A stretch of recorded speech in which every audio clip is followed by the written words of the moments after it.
Hello दोस्तों, हम लोगों ने सब्जेक्ट वर्ब एग्रीमेंट और नाउन के 2 चैप्टर कर लिए हैं कंप्लीट। अब हम लोग चल रहे हैं प्रोनाउन के ऊपर। नाउन पे शायद आपको ऐसा लगे कि कुछ कॉन्सेप्ट बाकी रह गए हैं। हमें लगता है कि कुछ और चीज़ें होनी चाहिए थी, लेकिन मेरा ऐसा मानना है कि हम लोग जब भी पढ़ाई करें हमेशा एग्ज़ाम ओरिएंटेड करें। तो एग्ज़ाम के हिसाब से क्या आ रहा है आपको ये देखना ज़रूरी है। तो बजाय कि पूरी किताबें पढ़ने के, बजाय कि बहुत सारा कुछ करने के, आप सिर्फ क्या करें, सिर्फ उतना पढ़ें जो आपके एग्ज़ाम में आता है। बाकी इसके ऊपर बेस्ड हमारे पास किस तरह के क्वेश्चंस आते हैं उनको भी हम लोग डिस्कस करेंगे। अभी हम लोग एक बार कॉन्सेप्ट वाइज सारा कुछ डिस्कस कर रहे हैं। तो 2 चैप्टर हमारे कंप्लीट हो गए हैं। नेक्स्ट चैप्टर की तरफ बढ़ते हैं, और जो नेक्स्ट चैप्टर है वो है प्रोनाउन। प्रोनाउन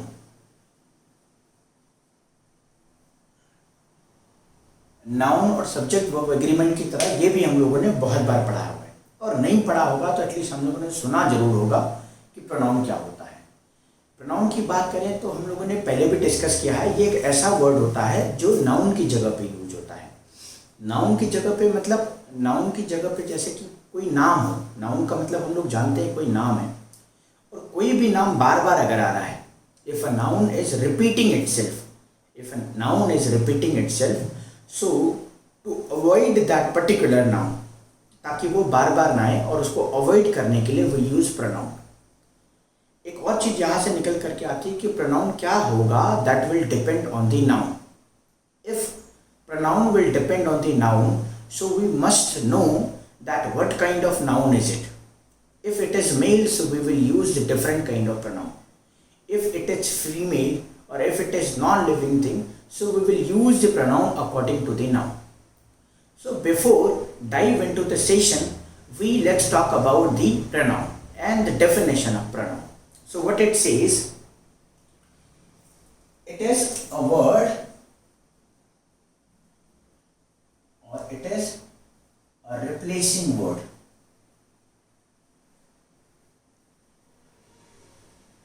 रिप्लेसिंग वर्ड है which is used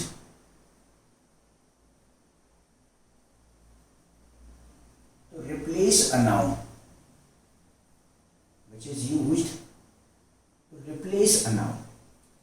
so this was the definition.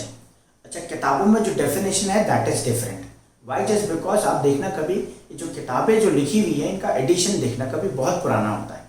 तो पुराना होता है, लेकिन एग्जाम का जो हमारा पैटर्न है वो तो चेंज हो रहा है। एग्जाम का पैटर्न चेंज हो रहा है तो हमें भी चेंज होना पड़ेगा, है ना।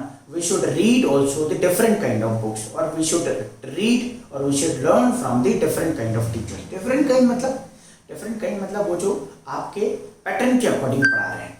अभी क्या पैटर्न हो रहा है, जैसे अभी एनडीए के एग्जाम की बात करें तो पिछले एक साल में 2 पेपर होते हैं। तो 2 पेपर का जो पैटर्न रहा है वो 10 क्वेश्चंस वोकैब के, 10 क्वेश्चन आपके वोकैब में से एंटोनियम्स 20 क्वेश्चंस हो गए, 10 क्वेश्चंस हो गए इडियम्स के 30 क्वेश्चंस हो गए, और 10 क्वेश्चंस हो गए हमारे किस चीज़ के, PQRS, और 10 एरर्स के। तो 50 क्वेश्चंस हो गए ऐसे।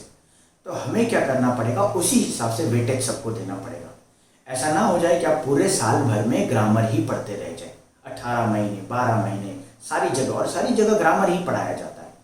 तो आप अगर ग्रामर ही पढ़ते रह जाएंगे तो ज़्यादा से ज़्यादा आप कितने मार्क्स ले आएंगे? सिर्फ 10 मार्क्स, ज़्यादा से ज़्यादा। वो भी पॉसिबल नहीं है, क्योंकि एग्जामिनर इतना बेवकूफ़ नहीं है कि 10 क्वेश्चन बनाए और आपके 10 के 10 आ जाए।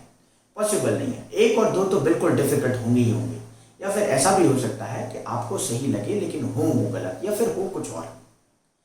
तो मान लीजिए आपने 10 क्वेश्चन सही भी कर लिए या 8 सही कर लिए, तो बाकी का तो आप लोगों ने बिल्कुल नहीं पढ़ा है, या आपने ध्यान दिया है लेकिन बहुत कम। तो ऐसा नहीं चलेगा। आपको क्या करना पड़ेगा, वेटेज देना पड़ेगा। जितना इडियम्स आ रहा है उतना ही वोकैब आ रहा है, उतना ही हमारे पास ग्रामर आ रही है। तो इसी तरीके से आपको टाइम डिवाइड करना है। उतनी ही ग्रामर पढ़ने जितना इडियम्स, उतने ही ग्रामर को टाइम देना है जितना कि PQRS को।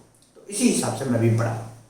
तो हम लोगों ने डेफिनेशन देखी। डेफिनेशन क्या कहती है, it is a replacing word which is used to replace a noun. अच्छा, ये तो रही डेफिनेशन जो कहती है कि ये रिप्लेसिंग वर्ड है जो कि नाउन को रिप्लेस करता है। लेकिन अगर हम लोग देखें भाई क्यों, अगर हम लोग आगे लगाएं वाई, क्यों भाई ऐसा क्यों? ऐसा क्यों है कि आप लोग क्या करते हो, नाउन के रिप्लेस करने के लिए प्रोनाउन लगाते हो, तो इसके दो रीजन सामने आते हैं। पहला क्या, to avoid the repetition of noun, of a noun, और दूसरा रीजन ये आता है to make a sentence short.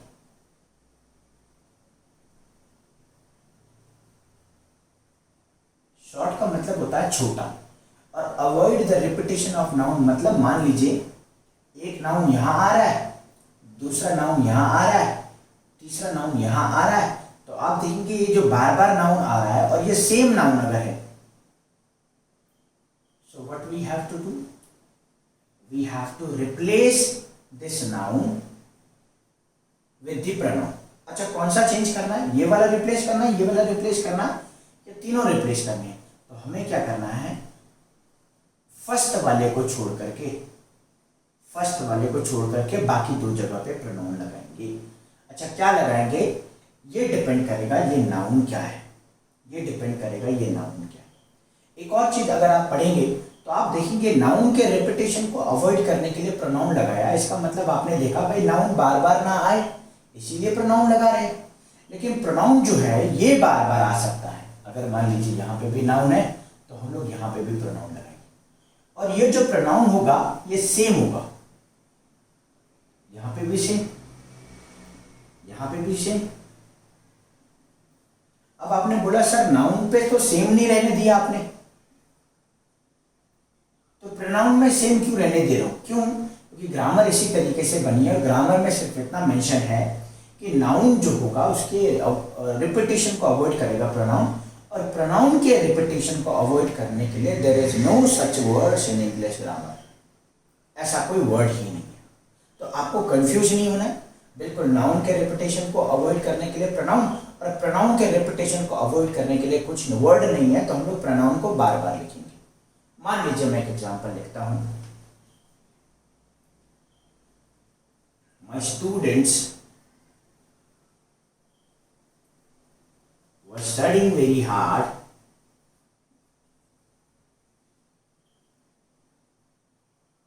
और यहां पे लगा दिया, यहां पे मैंने fill in the blanks, so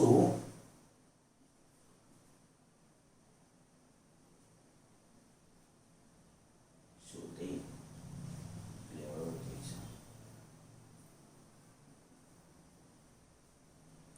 अब देखना भाई ये तो रहा हमारा सब्जेक्ट, और सब्जेक्ट है तो ये स्टूडेंट हमारा नाउन है, ये माई हमारा प्रोनाउन हो जाएगा, और इसे हम लोग एडजेक्टिव भी कह सकते हैं, पॉसेसिव एडजेक्टिव। ये हमारी वर्ब, हमारी हेल्पिंग वर्ब हो गई, किसके लिए आई है, इस नाउन के लिए। स्टडीइंग हमारा हेल्पिंग वर्ब नहीं, ये हमारा जीरंड हो जाएगा। वेरी हमारा एडवर्ब है, ये एडजेक्टिव है, ये भी हमारा एडवर्ब है। क्लियर्ड क्या होगा, ये हमारी वर्ब है, वर्ब कौन सी है, मेन वर्ब है। कैसे पता चला, ईडी के साथ जो आएगा वो हमारा मेन वर्ब रहेगा। द आर्टिकल और एग्जाम नाउन। अभी हमें फिल इन द ब्लैंक्स पे फोकस करना है। हमने बोला भाई यहाँ पे माई स्टूडेंट की बात हो रही है, माई स्टूडेंट एक अकेला है। अब माई स्टूडेंट अगर एक अकेला है और मान लीजिए मैंने यहाँ पे लगा दिया students, my students were studying very hard, क्योंकि यहाँ पे प्लूरल होना चाहिए तभी वर्ब प्लूरल आएगी। तो इन स्टूडेंट्स के बारे में बात करी गई है, इन्होंने क्या किया, क्लियर कर दिया एग्जाम को, और यही वो स्टूडेंट है जो बहुत ही हार्ड मेहनत कर रहे थे, बहुत मेहनत कर रहे थे। अब इनकी बात दोबारा हो रही है, तो या तो मैं यहां पे लिखूं so my students cleared the exam, या फिर मैं क्या बोलूं so they cleared the exams. They क्यों बोला, इस वजह से क्योंकि हमने देखा भाई यहाँ पे या तो माई स्टूडेंट्स लगाएंगे तो माई स्टूडेंट्स रिपीट हो रहा है, और रिपीटिशन को अवॉइड करने के लिए प्रोनाउन लगाना है, और हमने देखा ये एक नहीं है बहुत सारे हैं, तो बहुत सारों के लिए हमने लगा दिया दे। ही न लगा करके, शी न लगा करके हमने लगा दिया दे। तो ये हमें ध्यान में रखना है। एक और एग्जांपल ले लेते हैं हम लोग समझने के लिए, एक और एग्जांपल ले लेते हैं भाई। हमने एक दूसरा एग्जांपल लिया, Seema is my sister, and she studies mathematics takes lot. अब देखना बात किसकी हो रही है, सीमा की। ये नाउन हो गया और नाउन और प्रोनाउन हमारे सब्जेक्ट होते हैं। इसके लिए वर्ब आ गई हमारी हेल्पिंग वर्ब इज। माई हमारा फिर वही पजेसिव एडजेक्टिव, पर सिस्टर फिर हमारा नाउन। अब ये सेंटेंस एक खत्म हो गया यहाँ पे, और एंड हमारा हो गया कंजंक्शन।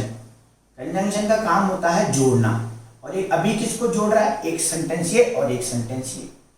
तो यहाँ पे मुझे लगाना है, बात मैं किसकी कर रहा हूँ, सीमा की। तो क्या लगाना है, Seema is my sister and Seema studies mathematics. भाई सीमा मेरी सिस्टर है और वो क्या कर रही है, मैथमेटिक्स पढ़ रही है बहुत ज़्यादा या बहुत पढ़ती है। अब मुझे देखना पड़ेगा, या तो मैं सीमा लगाऊं, लेकिन सीमा लगाऊंगा तो यहाँ पे भी नाउन और सेम नाउन यहाँ रिपीट हो रहा है, और नाउन के रिपीटेशन को अवॉइड करने के लिए मुझे क्या लगाना पड़ेगा, यहाँ पे सी स्टडीज मैथमेटिक्स। सी लगा दिया मैंने, क्यों लगाया, क्योंकि ये फीमेल है। और मान लीजिए मैं यहाँ पे बोल देता सीमा की जगह हो जाता Rohan. Rohan is my sister की जगह मैं कर लेता Rohan is my brother. And तो सी की जगह now we can use he here. Why? Just because it is denoting the masculine gender, and if it is denoting the masculine gender, we can use pronoun according to this. So according to this we have to use he. Let's take another example where the non-living thing is playing the role of subject. Non-living thing कैसे, जैसे example लिख लेते हैं।